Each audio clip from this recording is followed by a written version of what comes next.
नमस्कार, मैं हूं सरिता चौधरी। राजस्थान सरकार व वेदांता के CSR इनिशिएटिव ई कक्षा, जिसका टेक्निकल पार्टनर मिशन ज्ञान है, आप सभी का स्वागत करती हूं। जो हम लोग अध्ययन कर रहे हैं 12th क्लास की पॉलिटिकल साइंस में सेक्शन बी की 3rd यूनिट का 4th चैप्टर यानी गठबंधन की राजनीति, जिसमें इससे पूर्व हम लोगों ने जाना है कि गठबंधन की राजनीति क्या होती है और इसका इतिहास क्या रहा है। इस वीडियो में हम लोग डिस्कस करेंगे कि गठबंधन की राजनीति स्थापित होने के क्या कारण हैं और इसकी विशेषताएं कौन कौन सी हैं। यहाँ से आप लोगों के लिए एक इम्पोर्टेंट प्रश्न बनता है। अब बड़ा प्रश्न भी बन सकता है इस पे, या छोटा प्रश्न भी बन सकता है। कोई 2 विशेषताएं बताइए, 4 विशेषताएं बताइए, या गठबंधन की राजनीति की क्या विशेषताएं हैं स्पष्ट कीजिए, या भारत में गठबंधन की राजनीति का उद्भव हुआ, विकास हुआ, इसके कौन कौन से कारण हैं स्पष्ट कीजिए। तो कॉपी और पेन साथ में उठाइए और मेरे साथ नोट्स बनाइए। सबसे पहले हम लोग जानते हैं गठबंधन की राजनीति भारत में उद्भव होने और उसका विकास होने के क्या क्या कारण हैं। देखो, भारत में लोकतंत्रात्मक शासन व्यवस्था अपनाई गई है और यहाँ लोकतंत्र जीवन शैली का अंग है। प्रत्येक व्यक्ति को अपने व्यक्तित्व के विकास के लिए और अपने सामाजिक राजनीतिक जीवन जीने के लिए अनेक प्रकार की स्वतंत्रताएं प्रदान की गई हैं। उन स्वतंत्रताओं में एक स्वतंत्रता यह भी है कि व्यक्ति अपने हितों का संरक्षण करने के लिए, अपने हितों की पैरवी करने के लिए और अपने हितों को आवाज देने के लिए किसी संस्था या संगठन का गठन कर सकता है। यानी हमारे यहाँ पर प्रत्येक व्यक्ति को अपनी इच्छा अनुसार जीवन जीने और अपने हितों के संरक्षण की पूरी स्वतंत्रता है। साथ ही साथ उन हितों को एक मुखर आवाज देने के लिए किसी संगठन या संस्था का गठन करने की भी स्वतंत्रता है। अब प्रत्येक व्यक्ति को अपने हित में स्वतंत्रता है तो उसे राजनीतिक दल का गठन करने की स्वतंत्रता भी है। इसी स्वतंत्रता के कारण ही हमारे यहाँ पर अनेक राजनीतिक दल हैं, जिसे बहुदलीय व्यवस्था कहा जाता है। यानी भारतीय राजनीतिक व्यवस्था की प्रमुख विशेषता यह है कि यहाँ बहुदलीय व्यवस्था है। ये छोटा प्रश्न बन जाता है कि भारत में दलीय स्वरूप कैसा है, तो बहुदलीय व्यवस्था है। जबकि जैसे चाइना है तो वहाँ एक दलीय प्रधान व्यवस्था है। जैसे कि ब्रिटेन में द्विदलीय व्यवस्था है, अमेरिका में द्विदलीय व्यवस्था है। जैसे कि अमेरिका में अभी लेटेस्ट में इलेक्शन हुए हैं और वहाँ जो बाइडेन राष्ट्रपति बने हैं, जो कि डेमोक्रेटिक पार्टी के हैं। उससे पहले डोनाल्ड ट्रंप रिपब्लिकन पार्टी के थे। तो इस प्रकार से ये 2 दल सत्ता में एक के बाद एक या लगातार में आते रहते हैं। किसी तरीके सत्ता के अंतर्गत ये लोग भाग लेते रहते हैं। अब भारत में दलीय व्यवस्था बहुदलीय है। अपने अपने वर्गों, अपने अपने क्षेत्रों, अपनी अपनी भाषा, संस्कृति को आवाज देने के लिए, संगठित करने के लिए विभिन्न प्रकार के दल बने हुए हैं। लेकिन बहुदलीय व्यवस्था होते हुए भी हमारे यहाँ पर द्विदल प्रधान बहुदलीय व्यवस्था है और वे 2 दल जो प्रधान हैं वे हैं भारतीय राष्ट्रीय कांग्रेस और भारतीय जनता पार्टी। भारतीय राष्ट्रीय कांग्रेस की स्थापना हुई 1885 में और भारतीय जनता पार्टी की स्थापना हुई 1980 में। अब ये दोनों राजनीतिक रंगमंच पर विभिन्न प्रकार के गठबंधनों का आयोजन करते हैं, जिसके बारे में पूर्व के वीडियो में हम लोगों ने जाना कि यूपीए और एनडीए के रूप में प्रमुखतः हमारे यहाँ 2 गठबंधन संचालित हैं। अब कारणों की बात करें कि हमारी राजनीति के अंतर्गत किन किन कारणों से गठबंधन प्रारंभ हुआ, उसके अंतर्गत सबसे पहली व्यवस्था या सबसे पहला कारण तो है कि हमारे यहाँ पर बहुदलीय व्यवस्था है। कौन सी व्यवस्था है? कि भारत में बहुदलीय व्यवस्था है। परिणाम स्वरूप किसी भी एक दल को स्पष्ट बहुमत प्राप्त नहीं हो पाता और स्पष्ट बहुमत प्राप्त नहीं हो पाने की स्थिति के अंतर्गत विभिन्न राजनीतिक दल मिलीजुली सरकारें बनाते हैं, क्योंकि संसदीय शासन व्यवस्था का संचालन बहुमत के आधार पर ही हो सकता है। इसीलिए गठबंधन राजनीति का प्रारंभ हमारे यहाँ पर हुआ और यह वर्तमान में भी विकास में है, या यूं कहें कि राजनीतिक व्यवस्था के अंतर्गत स्थापित होता जा रहा है एक निश्चित परंपरा के रूप में, तो भी गलत नहीं होगा। तो गठबंधन सरकारें बनने या गठबंधन राजनीति का प्रारंभ होने का पहला कारण है बहुदलीय व्यवस्था भारत में होना। दूसरा कारण है भारत की विविधता वाला स्वरूप। यहाँ पर अनेक धर्मों, वर्गों, क्षेत्रों, भाषा, संस्कृतियों वाले लोग निवास करते हैं और वे अपने अपने इन हितों की पूर्ति करना चाहते हैं। अतः अलग अलग दलों के माध्यम से, अलग अलग संगठनों के माध्यम से संगठित होकर ये राजनीतिक उद्देश्यों की प्राप्ति करना चाहते हैं। परिणाम स्वरूप इस विविधता वाली संस्कृति के कारण भी भारत में गठबंधन राजनीति यानी त्रिशंकु सरकारें बनना प्रारंभ हुई। और तीसरा जो महत्वपूर्ण व्यवहारिक कारण है वह यह है कि गठबंधन की राजनीति भारतीय राजनीति में स्थायी तत्व बनती जा रही है, जिसका स्पष्ट उदाहरण हमें 16वीं और 17वीं लोकसभा के गठन के माध्यम से समझ में आता है। जब बीजेपी को स्पष्ट बहुमत प्राप्त हो रहा है, 16वीं लोकसभा में 282 और 17वीं लोकसभा में 303 सीटें प्राप्त करने के पश्चात भी गठबंधन राजनीति को प्रोत्साहित किया जा रहा है। बीजेपी ने अकेले अपने दम पर सरकार नहीं बनाई, अपितु गठबंधन दलों को अपनी मंत्रिपरिषद में शामिल किया है। तो ये तीन प्रमुख कारण हुए भारत में गठबंधन राजनीति के पनपने या उसके विकसित होने के। अब हम लोग चर्चा करते हैं कि भारतीय गठबंधन की राजनीति की विशेषताएं क्या हैं। इसमें पहली विशेषता का यदि उल्लेख करें तो वह है गठबंधन में एक दल की प्रधानता है। जैसे हम लोगों ने जाना कि हमारे यहाँ पर प्रमुखतः दो गठबंधन है, एनडीए और यूपीए, ठीक है। अब एनडीए यानी राष्ट्रीय जनतांत्रिक गठबंधन है, नेशनल डेमोक्रेटिक अलायंस जो गठबंधन है उसमें प्रमुख नेतृत्वकर्ता दल है वह है भारतीय जनता पार्टी। बाकी और दल शामिल होते रहते हैं, विलग होते रहते हैं, लेकिन यह इसका स्थायी नेतृत्व करता है। इसी प्रकार से दूसरा है यूपीए यानी संयुक्त प्रगतिशील गठबंधन, यूनाइटेड प्रोग्रेसिव अलायंस, इसका नेतृत्व करता है भारतीय राष्ट्रीय कांग्रेस। इस प्रकार से यह स्पष्ट होता है कि गठबंधन तो है, लेकिन गठबंधन होने के पश्चात भी उनमें एक दलों की प्रधानता है। और तीसरा जो दल है या तीसरा जो गुट कहें, धड़ा कहें, तो वह है वामपंथी दल।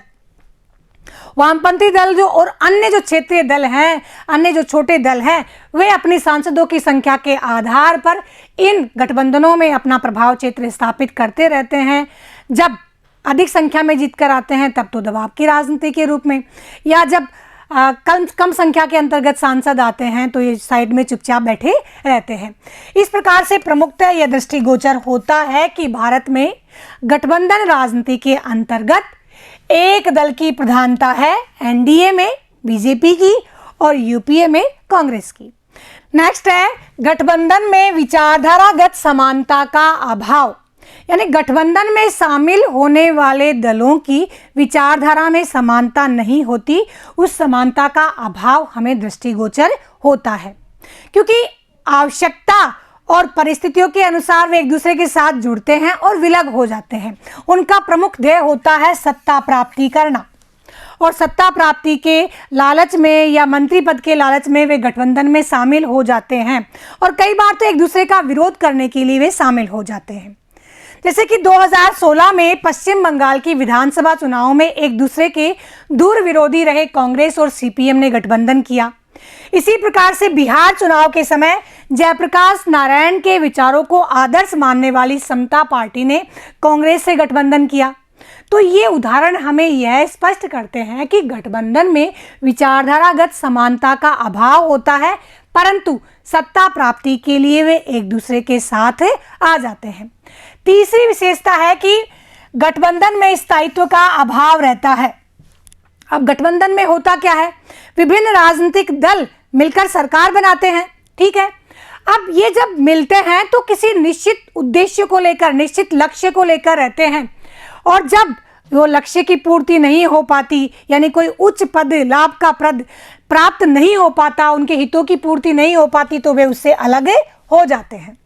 जैसे कि पश्चिम बंगाल के चुनाव में तृणमूल कांग्रेस एनडीए से अलग हो गया, ठीक है। इसी प्रकार से बिहार चुनाव में एनडीए का प्रमुख सहयोगी दल जनता दल यूनाइटेड अलग हो गया और कांग्रेस तथा राजद के साथ जुड़ गया और फिर पुनः एनडीए में लौट आया। तो इस तरह से जो गठबंधन है वह स्थायी नहीं होता, उसका स्वरूप अस्थायी होता है। तो भारतीय राजनीति के अंतर्गत गठबंधन की यह विशेषता है कि गठबंधन के अंतर्गत स्थायित्व का अभाव होता है। इसी प्रकार से गठबंधनों की स्पष्ट विचारधारागत अलगाव का अभाव भी होता है। जैसे कि हम लोग बात कर रहे थे अभी कि ये लोग अपने हितों की पूर्ति के लिए शामिल हो जाते हैं और विलग हो जाते हैं। अब गठबंधन प्रमुखतः हमारे यहाँ पर जो स्वरूप दिखाई देती हैं, धाराएं दिखाई देती हैं, वे 3 हैं, यूपीए, एनडीए और तीसरा धड़ा वामपंथी।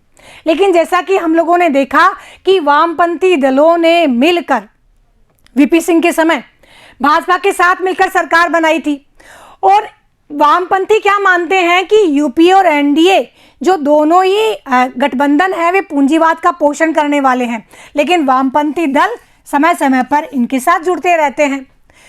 जिस प्रकार से भी वामपंथी दल ने यूपीए सरकार में भी बाहर से समर्थन दिया। तो ऐसी स्थितियां हमें क्या स्पष्ट करती है? ऐसी स्थिति यह स्पष्ट करती है कि इनमें विचारधारागत अलगाव नहीं है। इसी प्रकार से गठबंधन दल के सिद्धांतों के बजाय नेताओं के आधार पर गठित होते हैं, क्योंकि उनमें विचारधारागत अलगाव तो होता ही नहीं। उनमें नीतियां और सिद्धांत विचारधारा के अंतर्गत नहीं आते, अपितु उनके हित और स्वार्थ आते हैं। जहां उनके स्वार्थ सधते हैं वे शामिल हो जाते हैं और जहां नहीं सधते हैं वहां विलग हो जाते हैं। इसी प्रकार से कई बार जब गठबंधन बन रहा होता है तो किसी नेता के विवाद के कारण या उस नेता को स्थापित करने के कारण गठबंधन में जो दल हैं वे विलग हो जाते हैं। जैसे कि समता पार्टी का जो गठबंधन राष्ट्रीय जनता दल की बजाय भाजपा के साथ हुआ। इसी प्रकार से जब नरेंद्र मोदी को भाजपा ने अपना नेता घोषित किया तो जनता दल यूनाइटेड उससे विलग हो गया, उसने गठबंधन तोड़ दिया।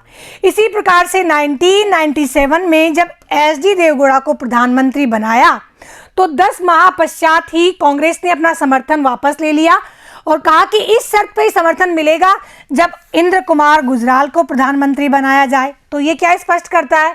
ये स्पष्ट करता है कि गठबंधन में दल के सिद्धांतों की बजाय नेता को ध्यान में रखकर कार्य किया जाता है। इसी प्रकार से बिहार में एक दूसरे के धुर विरोधी रहे जनता दल और समाजवादी पार्टी यानी लालू यादव और मुलायम सिंह भी दोनों एक गठबंधन में आ गए।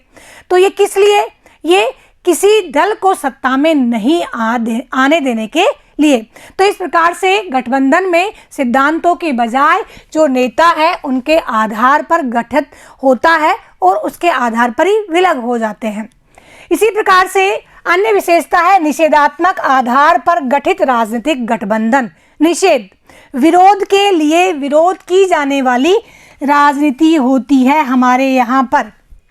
कई बार अननेसेसरी, अनावश्यक रूप से जहाँ कोई लाभ हानि नहीं है लेकिन दूसरा व्यक्ति सत्ता में नहीं आए, उसे सत्ता से किस तरह से अपदस्थ किया जाए, यह प्रक्रिया हमारे यहाँ अपनाई जाती है। इसे कहते हैं विरोध के लिए विरोध की स्थिति या निषेधात्मक आधार पर राजनीतिक गठबंधन किए जाते हैं। जैसे कि 1977 में कांग्रेस को सत्ता से बाहर रखने के लिए विभिन्न दलों ने गठबंधन किया, संयुक्त मोर्चे की सरकार बनाई और इसी प्रकार से वर्तमान समय में भाजपा को सत्ता से बाहर करने के लिए अनेक दलों ने, जनता दल, समाजवादी पार्टी, बसपा, कांग्रेस, समता पार्टी आदि ने महागठबंधन किया। ये क्या स्पष्ट करता है? निषेधात्मक आधार पर राजनीतिक गठबंधन या विरोध के लिए विरोध की नीति, यह हमारी गठबंधन राजनीति की प्रमुख विशेषता है। इसी प्रकार से एक अन्य महत्वपूर्ण विशेषता है, वह है दल बदल की प्रवृत्ति हमारे यहाँ देखने को मिलती है। एक व्यक्ति चुनकर किसी पार्टी से जाता है, पद किस पार्टी में जाकर प्राप्त करता है और जब वह वापस चुनाव दूसरी बार लड़ता है तो किसी और अन्य पार्टी के अंतर्गत तब तक वह शामिल हो जाता है। इस प्रकार से हमारे यहाँ चुनाव में एक जो मुहावरा है प्रचलित है वह है आया राम गया राम, जो 1967 में हरियाणा के कांग्रेस के अंतर्गत एक व्यक्ति के द्वारा एक पखवाड़े के अंतर्गत 3 बार दल बदल लेने के कारण प्रचलन में आया और ये वर्तमान में यह मुहावरा हमारी राजनीतिक व्यवस्था के अंतर्गत बहुत अधिक प्रयोग में लिया जाता है और फिट भी बैठता है। यानी आया राम गया राम, अभी दल में शामिल हुआ है, यहाँ पूर्ति हितों की नहीं हो पाती है तो दूसरे दल के अंतर्गत, ऐसा हम लोगों को देखने को मिलता है। जैसे भी ज्योतिरादित्य सिंधिया हैं तो वो शामिल हुए हैं बीजेपी के अंतर्गत। इसी प्रकार से दल बदल की प्रवृत्ति हमें देखने को मिलती है और आया राम गया राम की प्रवृत्ति हो जाती है, जो इसके कारण शासन में स्थायित्व नहीं हो पाता। यानी गठबंधन की राजनीति की प्रमुख विशेषता यह है कि इसके अंतर्गत दल बदल की प्रवृत्ति भी दिखाई देती है, नेता अपना दल परिवर्तन कर लेते हैं। नेक्स्ट है दबाव की राजनीति अपनाई जाती है। अब गठबंधन के अंतर्गत अनेक दलों से मंत्री गण शामिल होते हैं, यानी सदस्य उसके अंतर्गत शामिल होते हैं। अलग अलग दलों के सदस्यों को मंत्री बनाया जाता है और ये सभी अपने हितों की पैरवी करते हैं मंत्री परिषद के अंतर्गत, चाहे क्षेत्रीय हित हो या वर्गीय हित हो या अन्य कोई हित हो, और ये चाहते हैं कि उनके क्षेत्रीय हितों या उनके वर्गीय हितों को प्राथमिकता दी जाए। इसके कारण राष्ट्रीय हित गौण हो जाता है और अनेक बार सरकार को ऐसे फैसले करने होते हैं जिन्हें हम दबावपूर्ण फैसले कह सकते हैं। जैसे कि यूपीए कार्यकाल के अंतर्गत डॉक्टर मनमोहन सिंह के प्रथम कार्यकाल के अंतर्गत तृणमूल कांग्रेस की नेता ममता बनर्जी ने बढ़े हुए रेल किराए को वापस लेने और अपने दल के सदस्यों को रेल मंत्री बनाने के लिए दबाव बनाया था। तो इस प्रकार से दबाव बनाए जाते हैं सरकारों पर, जो कि गठबंधन राजनीति की एक प्रमुख विशेषता है, यानी दबाव की राजनीति का प्रारंभ होता है। तो इस तरह से बच्चों इस वीडियो में हम लोगों ने जाना गठबंधन राजनीति के प्रारंभ और उसके विकास होने के कारण कौन कौन से हैं और उसकी विशेषताएं क्या हैं। नेक्स्ट वीडियो में हम लोग जानेंगे कि गठबंधन की राजनीति लोकतंत्र के सम्मुख चुनौती कैसे है, यानी इसके नकारात्मक पक्ष कौन से हैं, और उसके साथ ही हम लोग जानेंगे कि यह किस तरह से हमारी राजनीतिक व्यवस्था को एक आधार प्रदान करती है, लाभ प्रदान करती है। यानी हम लोग जानेंगे गठबंधन की राजनीति के नकारात्मक और सकारात्मक पक्षों के बारे में। तब तक के लिए विदा दीजिए। जय हिंद, जय भारत।